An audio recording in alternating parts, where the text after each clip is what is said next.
Bisa. Hello everyone, we are from third group, want a presentation about understanding 21st century learners. So before we start this presentation, let us introduce ourselves. My name is Aida Nurapiza, Puji Lestari, Liamata Limanurung, and Andra Topani. So the reason why we should learn this chapter because in the future we will be a teacher. And because of that, we should make a learning method that suits with our student. Kita harus membuat metode pembelajaran yang harus sesuai dengan anak murid kita. Salah satu hal yang bisa kita bantu untuk membuat learning method itu yaitu adalah understanding the characteristic of our student, atau bisa kita bilang memahami karakteristik siswa kita sebelum membuat metode pembelajaran. Then here's the characteristic of 21st century learner is first is multiple intelligent. Teacher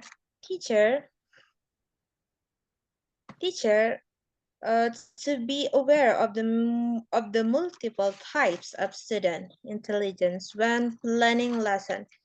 So, guru harus menyadari berbagai jenis kecerdasan siswa dalam merencanakan konsep pembelajaran atau metode pembelajaran. There is 6 aspects of intelligence. First is verbal or linguistic, or we can say language, and then the second is logical or mathematical, and next is visual or spatial, and next is musical and rhythmic, and next is bodily and or kinesthetic, and next is interpersonal, and next is intrapersonal, naturalist, and the last is existentialist. So, salah satu yang harus guru pahami perbedaan siswa yaitu dari multiple intelligence-nya, atau bisa kita sebut yaitu kecerdasan siswa. Dikarenakan tidak semua kecerdasan siswa itu sama, pasti ada berbeda-beda, dan ini merupakan aspek-aspek of intelligence yang saya sebutkan tadi atau bisa dilihat yaitu dari language, scientific, imagining object, or etc. Next is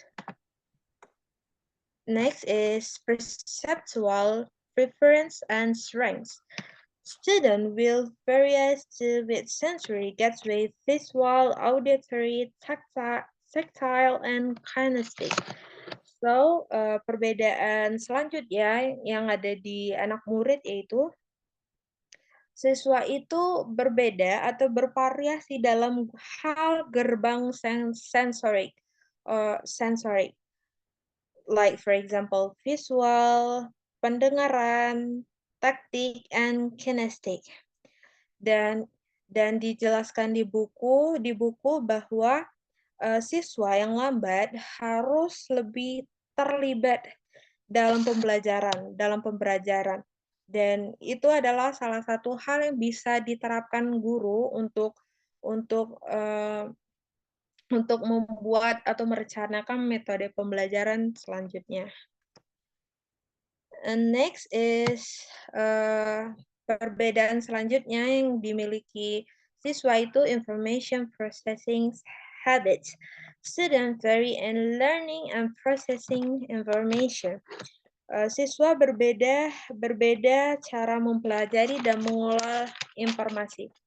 Jadi tidak semua siswa itu sama dalam mempelajari atau mengelola informasi.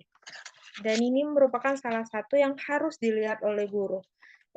Dan pengelompokannya itu the grouping yields for categories is first, concrete sequential learner prefer direct hands-on experience presented in logical order. So yang pertama ini adalah anak murid yang menyukai pembelajaran yang langsung disajikan oleh pendidik atau guru. And next is concrete random learners lean toward a trial and error approach. Jadi, and the second is itu anak murid itu mempelajari quickly reaching lean toward a trial and error approach. Itu tuh biasa belajar dengan exploring experience. For example, like game gitu. Yang penting pembelajaran yang trial and error approach itu anak itu dibuat oleh guru untuk mengeksplor seperti kayak contoh upaya dalam kelas itu kayak games dan lain-lain sebagainya. And next is abstract sequential learner decodes verbal symbolic message adaptive. Ini lebih ke gimana guru menyampaikan informasi ke siswanya. For example, like presentation. And the last is abstract random learner are distinguished by their capacity. Jadi yang terakhir ini itu upaya metode pembelajaran yang mana siswa itu lebih ke dibuat diskusi kelompok atau tanya jawab atau dibuat keaktifannya di dalam kelas. And next is physiological factor. Dan ya, ini merupakan salah satu karakteristik yang guru harus ketahui apabila ingin merencanakan metode pembelajaran. Factor related to gender difference, health, and environmental condition also influence learning. Perbedaan jenis kelamin, kesehatan, dan kondisi lingkungan juga mempengaruhi pembelajaran. Seperti contoh di buku, perbedaan jenis kelamin. Laki-laki itu lebih kompetitif dari perempuan yang partisipatif. Oleh karena itu, guru upaya sebisa mungkin akan membuat apa yang cocok metode pembelajaran sesuai dengan faktor gender. Seperti laki-laki lebih kompetitif, kita bisa ya games, atau perempuan itu lebih partisipatif. Ya kita buat interaktif dari perempuan, yang penting seperti itu. And the last is learning style measurements. Use information about learning style to adapt instruction to better suit learner. So this is the last characteristic that the teacher should know because tidak semua siswa itu memiliki learning style yang sama. For example, seperti di dalam kelas ada suatu siswa yang lebih ingin belajar atau lebih nyaman dengan kondisi yang hening. Ada juga suatu siswa yang lebih suka belajar dengan kondisi yang ada suaranya seperti lagu dan lain-lain. Ini merupakan salah satu yang harus guru ketahui untuk membuat metode pembelajaran atau ya untuk pembelajaran yang cocok untuk muridnya.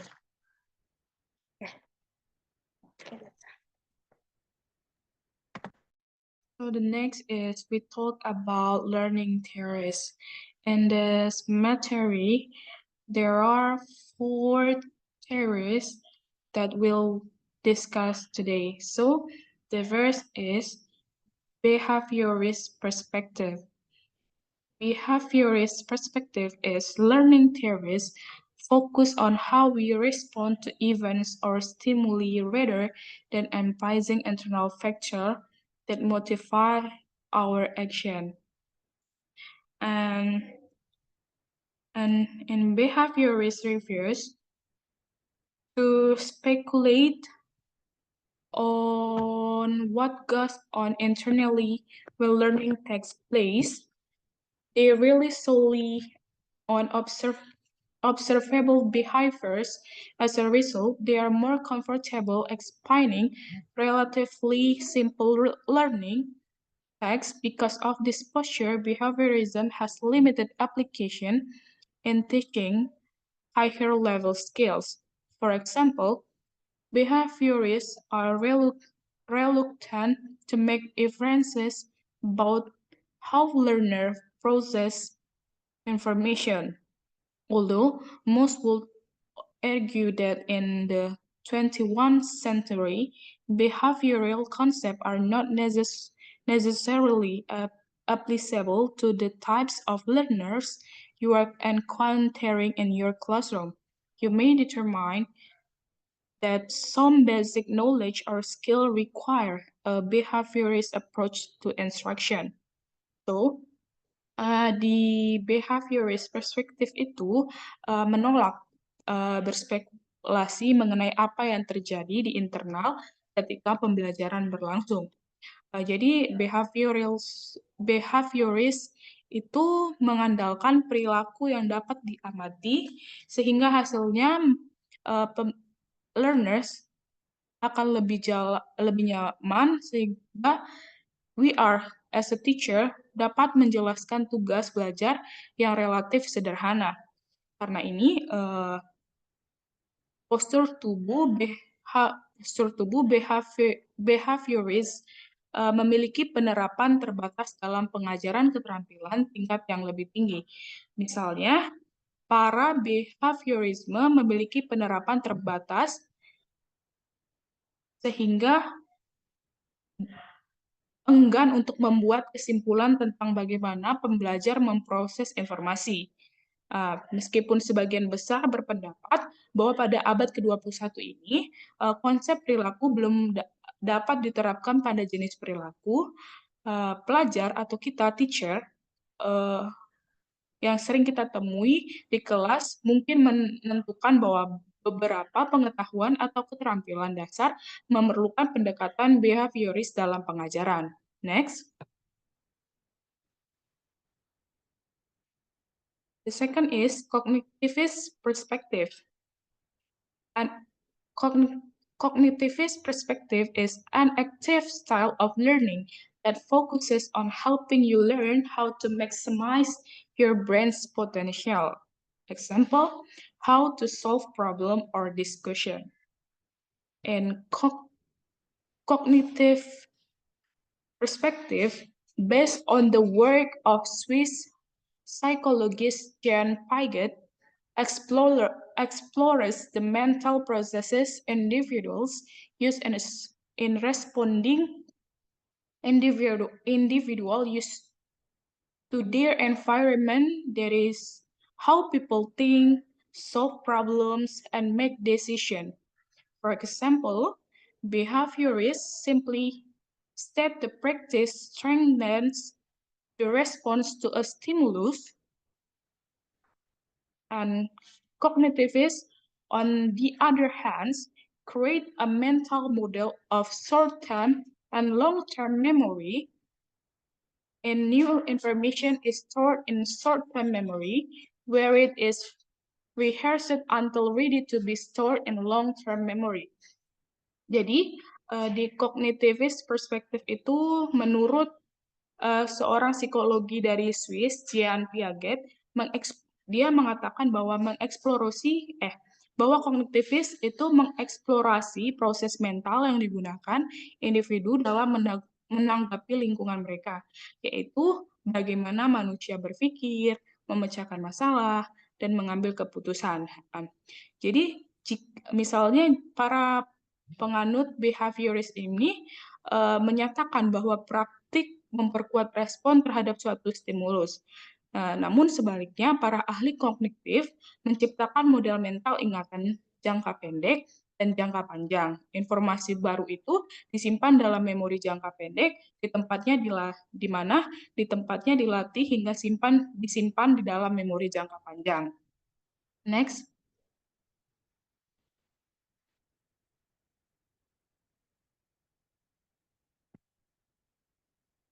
The third is constructive perspective.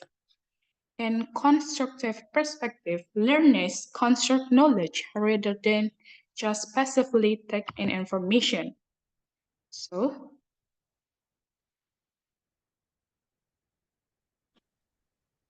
constructive is a movement that extends beyond the ideas of cognitivism, considering the engagement of students in the meaningful experience as the essence of experiential learning. Constructivists believe that learning occurs most effectively when students are engaged in authentic texts that relate to meaningful context. So, the ultimate measure of learning is therefore the ability of the student to use knowledge to facilitate thinking in real life, an approach that fits with the learning abilities in 21st century learners need for an uncertain future in which they must solve problems that not only capitalize on their existing knowledge, but also require them to seek additional information or skill and finding effective solution. Jadi, deconstructive perspektif ini adalah sebuah gerakan yang memiliki ide-ide kognitivis yang dimana mempertimbangkan keterlibatan siswa dalam pengalaman bermakna sebagai inti dari pembelajaran berdasarkan pengalaman. Terus tuh para konstruktif perspektif ini percaya bahwa pembelajaran terjadi paling efektif ketika siswa terlibat dalam tugas otentik yang berhubungan dengan konteks yang bermakna. Oleh karena itu, ukuran belajar kemampuan siswa untuk melakukannya menggunakan pengetahuan untuk memfasilitasi pemikiran dalam kehidupan nyata. Suatu pendekatan yang sesuai dengan kemampuan belajar yang dibutuhkan pembelajar pada abad ke-21, sehingga masa depan yang tidak pasti di mana mereka harus memecahkan masalah yang tidak hanya memanfaatkan pengetahuan yang ada, tetapi juga mengharuskan mereka untuk mencari informasi atau keterampilan dalam menemukan solusi yang paling efektif. And the last is, next, social psychology perspective. In social psychology perspective, learns of the rules along with the accepted norms of a society via interacting with other persons. And on the other hand, social psychology is well-established approach to the study of instruction and learning. Social psychologists, such as look at how the social organization of the classroom affect learning, like what is the group structure of the classroom, or independent study, or we make a small group discussion, and the other hand, and etc. So, the ideas fostered in the social psychology perspective address such interdependent collaborative abilities that in 20th century learners need to use as part of their learning.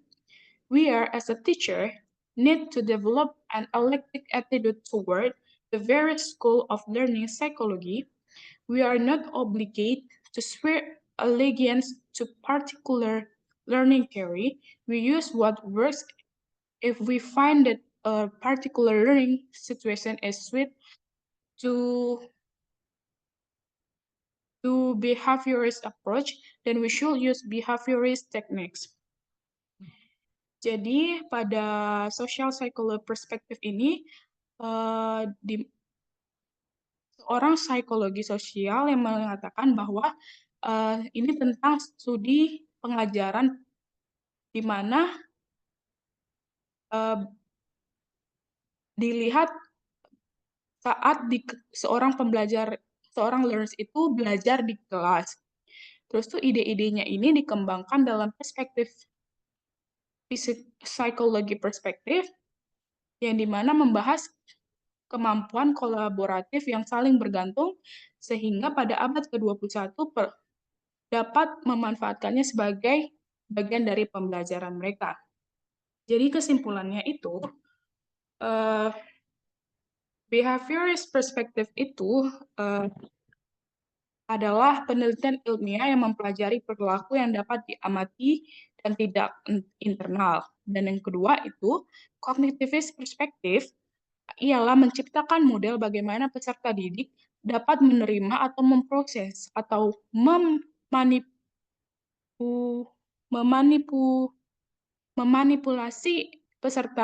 memanipulasi informasi.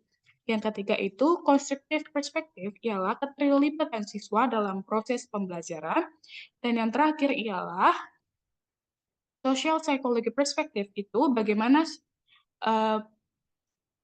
sosial dalam kelas itu mempengaruhi pembelajaran peserta didik. Next. Biar Lali, biar udah usah dijelaskan.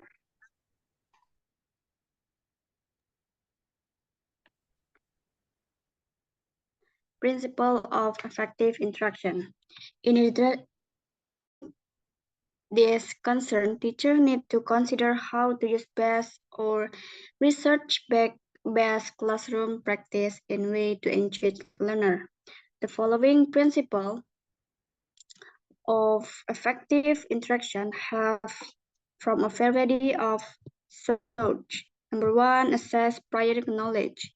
Number two is consider individual differences. Number three, state objective, develop metacognitive skill, provide social interaction, engage student in relevant practice, and last, over frequent time and constructive.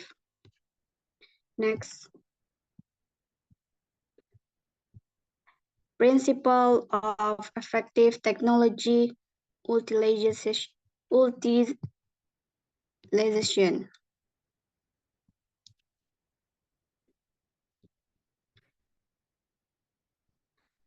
The National Education Technology Standard for Student Note is in the following list, especially outline expression for student use of technology for guide their learning.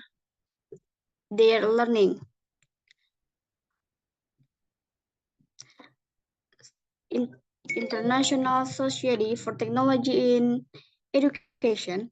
Number one, creativity and innovation, communication, collaboration, research and information fluency, and the last, digital citizenship. Okay, next. Lanjut, Andra. Next lagi ya. Principle of effective text utilization. Text is everywhere in student learning experience. Text materials include textbook, fiction, and non-fiction books, newspaper, booklets, computer screen, magazines, study guides, manuals, and worksheets, as well as work process document prepared by student and teacher. So that's all from our group. Thank you for your attention. Good. Yeah.